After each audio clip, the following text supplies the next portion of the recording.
Hi friends, welcome to bhuvi food world. முட்டை குருமா எப்படி செய்யலாம்னு பார்க்கலாம். 4 டேபிள் ஸ்பூன் தேங்காவோட 1 டேபிள் ஸ்பூன் பொட்டுக்கடலை, கொஞ்சமாக கல்பாசி, 7 முந்திரி பருப்பு, இது எல்லாத்தையுமே தேங்காவோட சேர்த்து பேஸ்ட் அரைச்சி எடுத்து வச்சுக்கோங்க.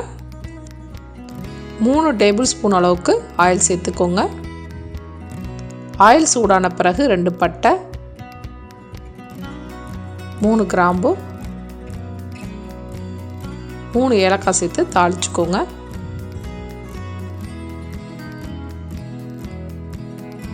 ஒரு பெரிய சைஸ் வெங்காயத்தை பொடியை கட் பண்ணி சேர்த்துக்கோங்க.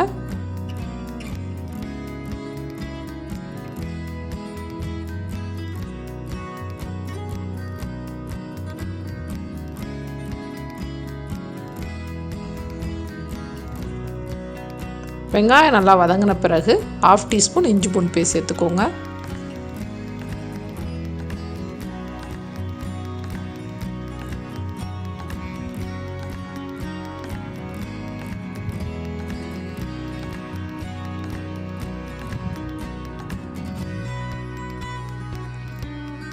இஞ்சி பூண்டு பேஸ்ட் சேர்த்து நல்லா வதக்கின பிறகு 10லேருந்து 15 புதினா இலையை பொடியை கட் பண்ணி சேர்த்துக்கோங்க.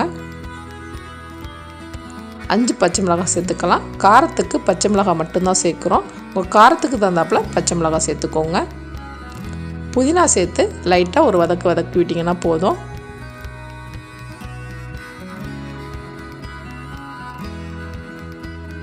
ஒரு தக்காளியை பொடியை கட் பண்ணி சேர்த்துக்கலாம். தக்காளி நல்லா பேஸ்ட்டாக வதங்குற வரையும் வதக்கி விட்டுக்கோங்க.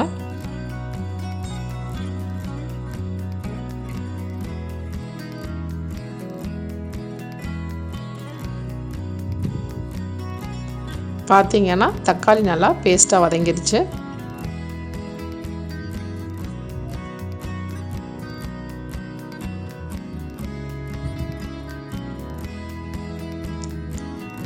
அரைச்சி வச்சிருக்க தேங்காய் பேஸ்ட் சேர்த்துக்கலாம்.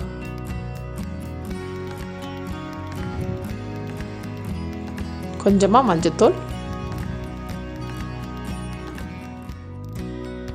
1/2 டீஸ்பூன் மல்லித்தூள். மசாலா எதையும் வதக்காமல் அப்படியே தேவையான அளவுக்கு தண்ணி சேர்த்துக்கோங்க.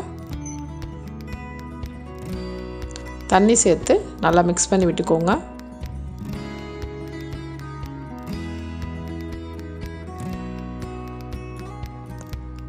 ½ டீஸ்பூன் அளவுக்கு உப்பு சேர்த்து குருமாவை நல்லா கொதிக்க வச்சுக்கலாம்.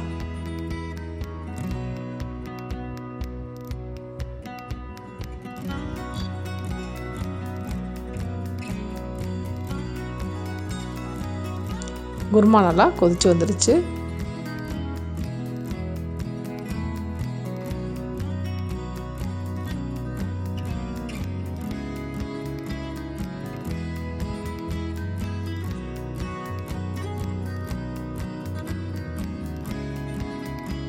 வேக வச்ச முட்டையை சேர்த்துக்கலாம்.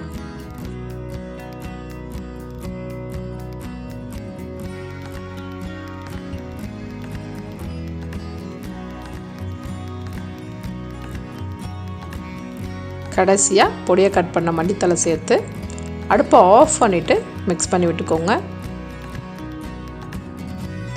இந்த முட்டை குருமா சப்பாத்தி, புரோட்டா, இட்லி, தோசை, புலாவ் வெரைட்டிஸோட ரொம்ப நல்லாயிருக்கும்.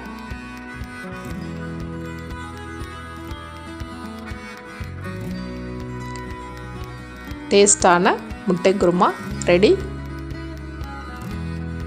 சப்ஸ்கிரைப் பண்ணுங்கள், பெல் பட்டனை கிளிக் பண்ணுங்கள், லைக் பண்ணுங்கள், கமெண்ட் பண்ணுங்கள், ஷேர் பண்ணுங்கள்.